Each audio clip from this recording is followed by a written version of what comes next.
Se eu fosse fazer um tweet, como bem faz sempre o nosso querido Serrão, o tweet seria: Felipe Martins, preso político.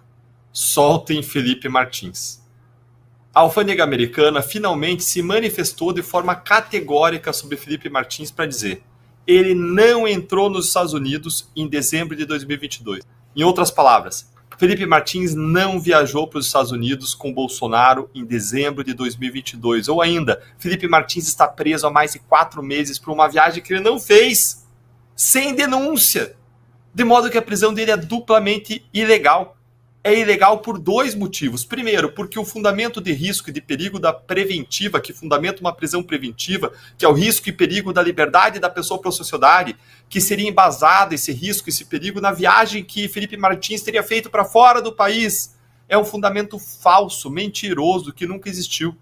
Em segundo lugar, é ilegal porque a prisão preventiva sem denúncia, sem uma acusação formal feita dentro do prazo de 35 dias, é abusiva.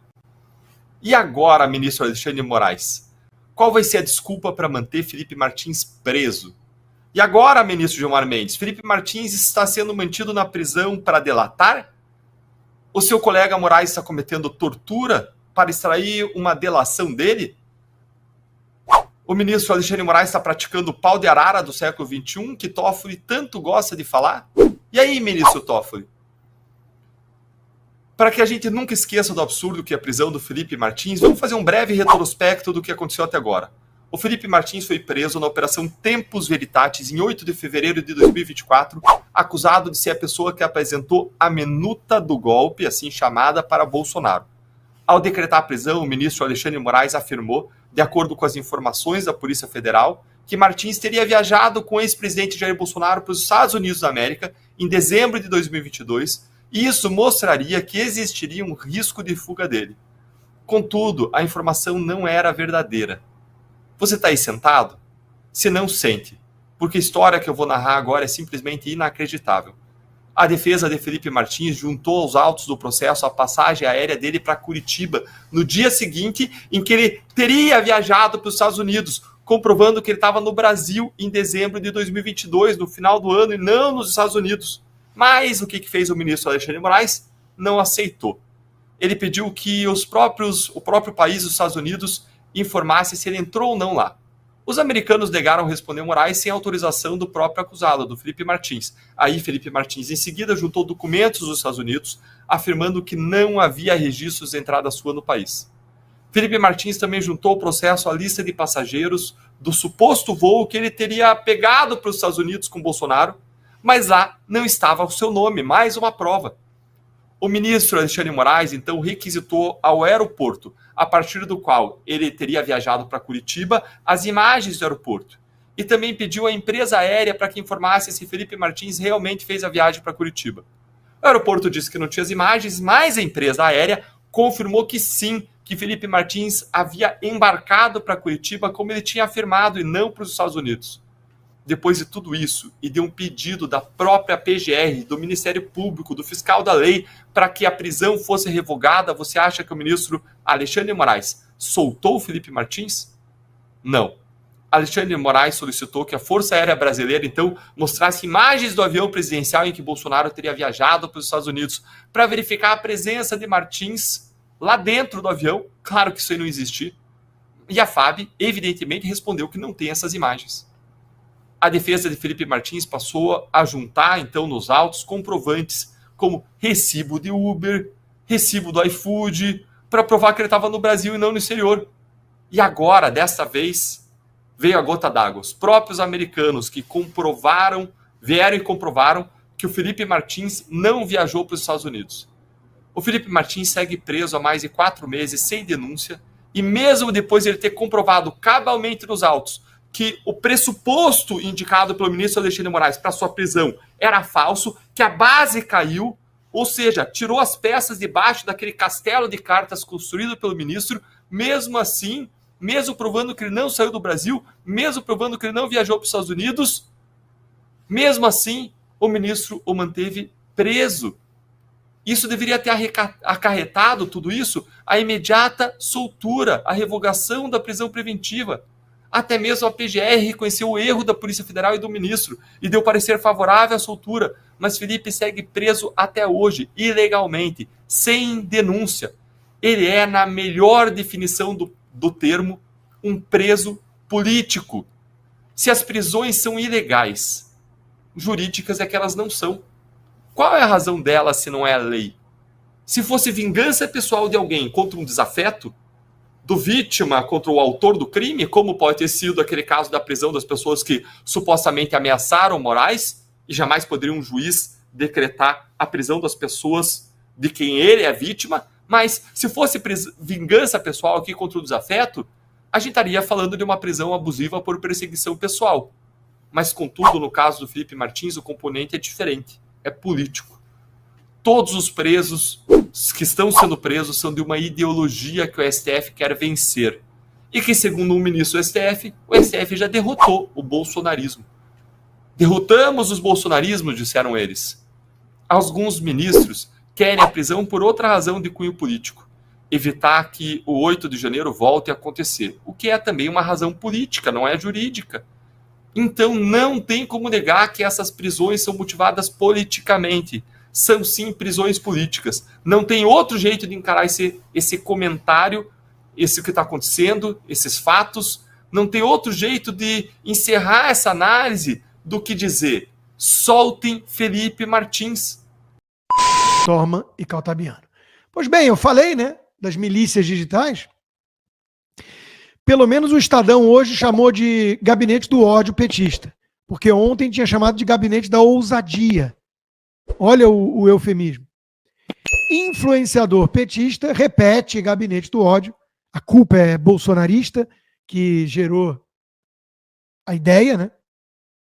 Gera 1 bilhão de views e fatura com desinformação.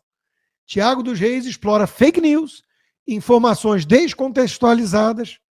Canal Plantão Brasil acumula quase o triplo de acessos de conhecidos porta-vozes da direita.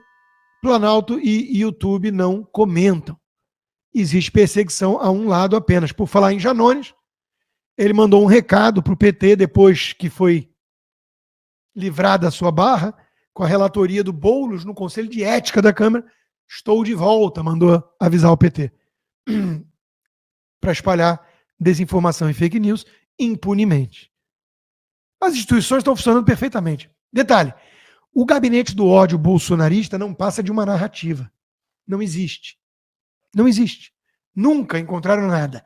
Não há nenhuma hierarquia, comando, coordenação, dinheiro público. São pessoas de direita que participam de grupos e conversam entre si. Eu faço parte de alguns grupos. Do lado petista, existe tudo isso. Comando, hierarquia, dinheiro público. Só que, vamos chamar de gabinete da ousadia, né? Por falar em ousadia, outro editorial do Estadão, a ousadia do PT. Pioneiros da desinformação, petistas se assenhoram da comunicação estatal para tentar melhorar a imagem do governo, confundindo interesses partidários com os do Estado brasileiro. Deixa eu perguntar para o Estadão. Você está me dizendo que o PT confunde partido com governo com Estado? Tipo assim, o PT seria capaz de colocar uma estrela vermelha no jardim da Casa Oficial. Ah, ele fez isso em 2003. Nós estamos em 2024 e o Estadão está descobrindo isso. O Estadão revelou que servidores da Secretaria de Comunicação, da SECOM, da presidência, têm se reunido diariamente com equipes do PT para pautar as redes que o partido alcança. Batizado de gabinete da ousadia, uma espécie de contraposição supostamente debochada ao gabinete do ódio bolsonarista, também revelado por esse jornal, nesse caso era Barrigada, o José Fux devia pedir desculpas e perdão. Esse conciliábulo, que palavra é essa, meu Deus? O Estadão adora, né, essas coisas, fala bonito, né? Só que fala merda. Devia se chamar gabinete da petulância, dada a descarada apropriação da estrutura do Estado para fins político-partidários. Não é o que o PT sempre fez, Estadão? Então por que vocês, Jornal Tucano, dedicaram 9 em cada 10 editoriais durante a campanha para demonizar Bolsonaro? Por que vocês fingiram acreditar num Lula pacificador ou na necessidade de se salvar a democracia? Vocês, por óbvio, são cúmplices desse problema. Muitos agora estão abandonando o Titanic lulista. Empresários graúdos estão abandonando o barco, a canoa furada.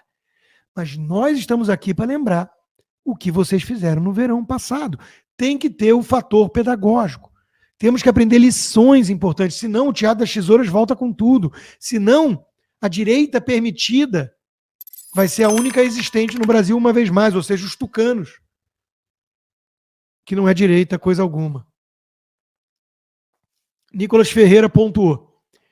Em pouco tempo, o orçamento secreto virou emendas do relator, o gabinete do ódio se transformou em gabinete da ousadia, invasão e depredação. Agora é luta por direitos e rachadinha. Não é mais algo tão revoltante assim. Mas o que preocupa mesmo é o avanço da tal extrema-direita. O fantasma. Gente que prioriza família, pátria, valores tradicionais, decência, liberdade individual, liberdade econômica, cruzes. É só aquilo que deu certo em todo lugar do mundo. Por falar em gabinete do ódio, em fake news, desinformação, o Guga Noblar escreveu, mitou, numa fala atribuída a Daniela Lima. A fala é, só no Brasil se vê bandidos pedindo impeachment de um ministro da Suprema Corte que evitou um golpe de Estado e de um presidente que está salvando o Brasil do rombo que esses bandidos deram. O Guga Noblar acha que ela mitou com essa fala. Ou seja, ele acha que é isso aí. Só tem um pequeno detalhe, né? E a Daniela Lima poderia ter dito isso, mas não disse. Correção. Uma página de memes criou essa imagem com a frase em nome da Daniela Lima. Não é dela. Eu mesmo achei que fosse. Mas ela me disse que não é. Inúmeros perfis replicaram, então façam esse esclarecimento. Guga, o nome disso aí que você fez é o quê mesmo, hein? Fake news. Ah, mas você pode falar correção. Então não tem problema. Mas se é alguém de direita, é motivo para censurar, porque espalha fake news. Vocês são patéticos. Como todo censor, como todo autoritário, como todo esquerdista. Vocês são patéticos. Deixa eu conversar com o Emílio. Emílio, deixa eu te contar uma coisa. Ontem à noite eu estive com o Paulo Figueiredo no Pavivi, conversamos ali. E o Paulo, essa semana, fez uma publicação no Twitter, no X, falando que estava aguardando, né, uma movimentação bastante importante dentro do Congresso americano. Eu estou trazendo aqui o que ouvi ontem de Paulo Figueiredo, Emílio. Eu queria dividir contigo e com a audiência da Auriverde Brasil. O Paulo deixou bastante claro ontem que está esperando para os próximos dias, mais tardar o início da próxima semana, uma movimentação dentro do Congresso americano. É muito sério que eu estou tratando aqui e muito provavelmente quem não ouviu ontem no Pavivi sem mimimi essa informação está ouvindo pela primeira vez aqui na Auriverde. Poderá acontecer, Emílio, a convocação de ministros do Supremo Tribunal Federal, além de Pacheco, Lira, dentre outros, para esclarecimentos junto ao Congresso americano, em função de acordos assinados pelo Brasil, como o de São José da Costa Rica, onde o Brasil é signatário, enfim, e outros tantos que o Brasil é signatário. Entretanto, diante das ações tomadas por aqui, o Brasil está na contramão desses acordos que ele assinou, que ele faz parte. E pode ser que esse convite, o que eu estou falando é muito sério, hein?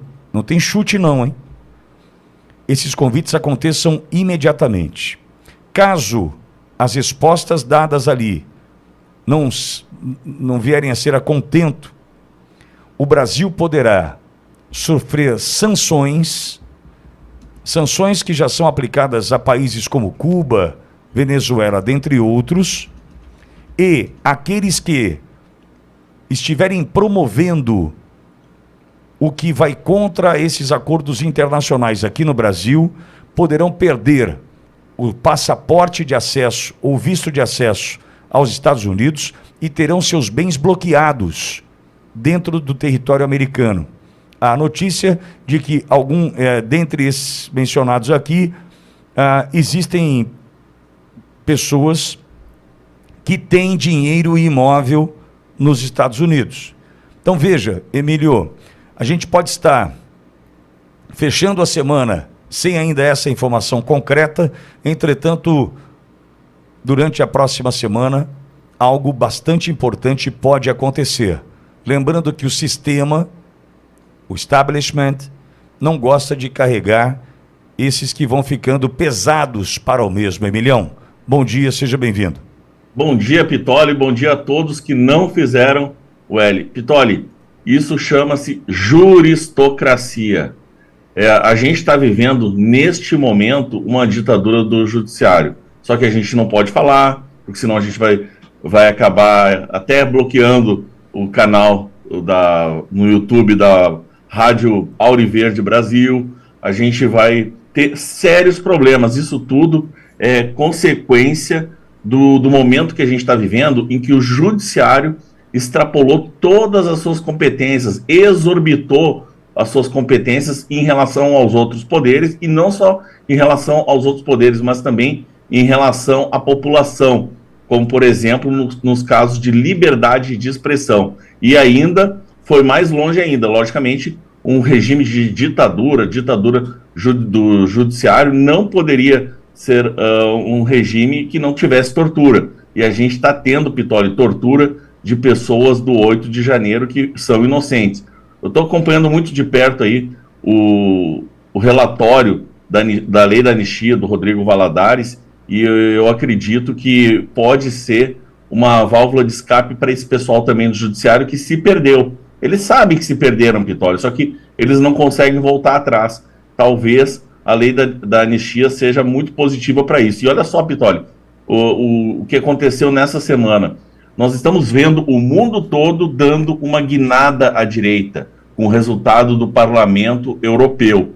Países mais populosos lá da Europa, como, por exemplo, Espanha, Itália, Alemanha e a França, eles tiveram uma maioria de parlamentares de direita eleitos no Parlamento Europeu. E esse fenômeno ele está acontecendo em todo o mundo. A gente viu agora na Argentina, Uruguai, Paraguai, Equador, alguns países aqui que eu estou me lembrando.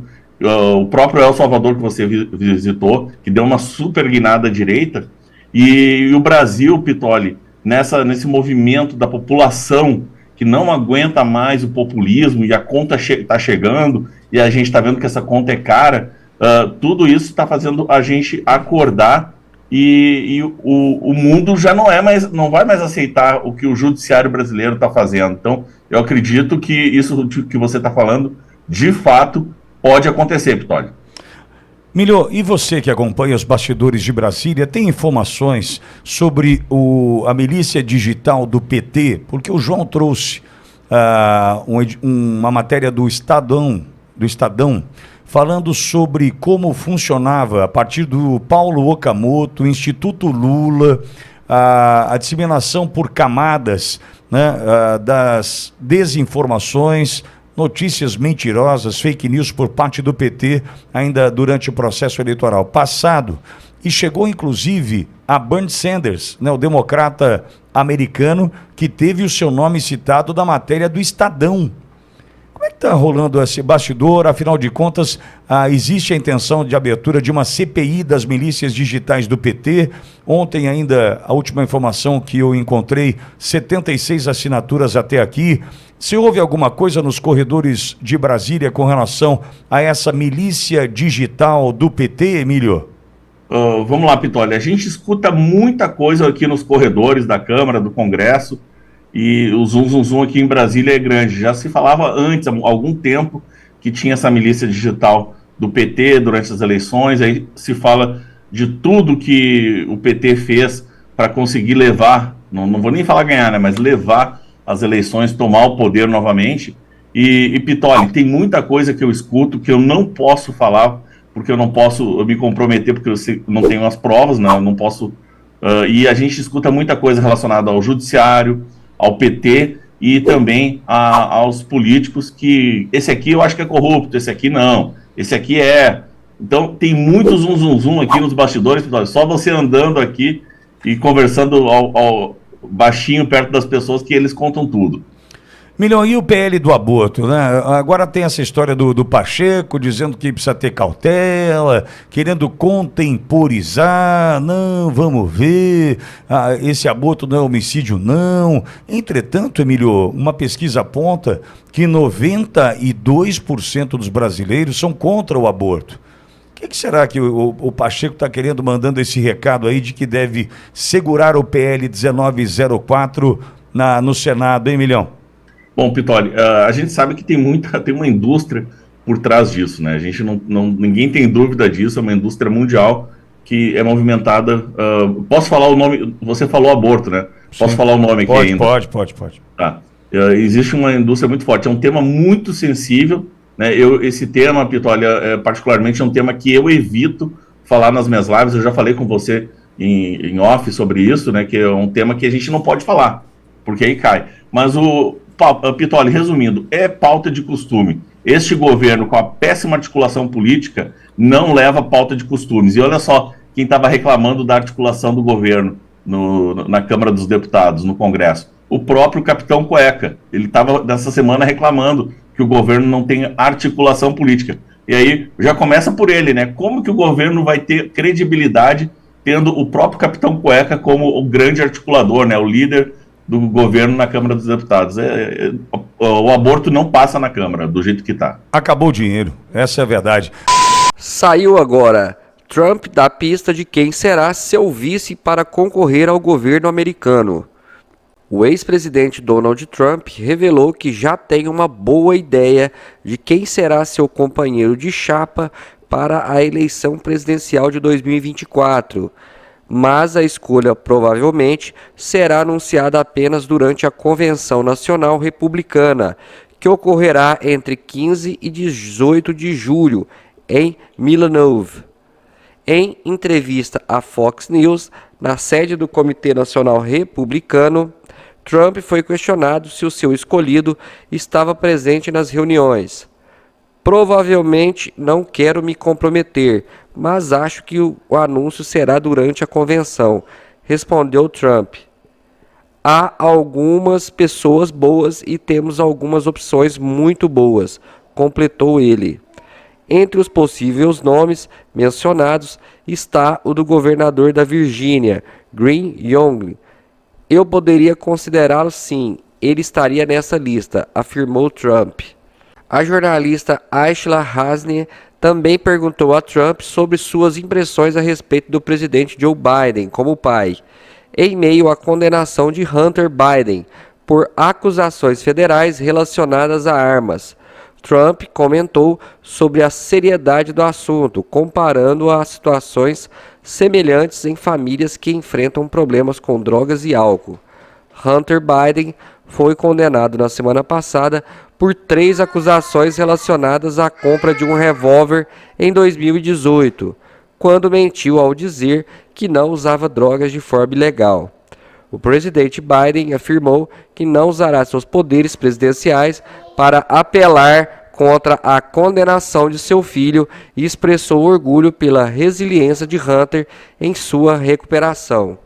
Mais tarde, na entrevista, Trump afirmou que não foi convidado a endossar a candidatura do ex-governador Maryland Larry Hogan para o Senado dos Estados Unidos, mas manifestou seu apoio.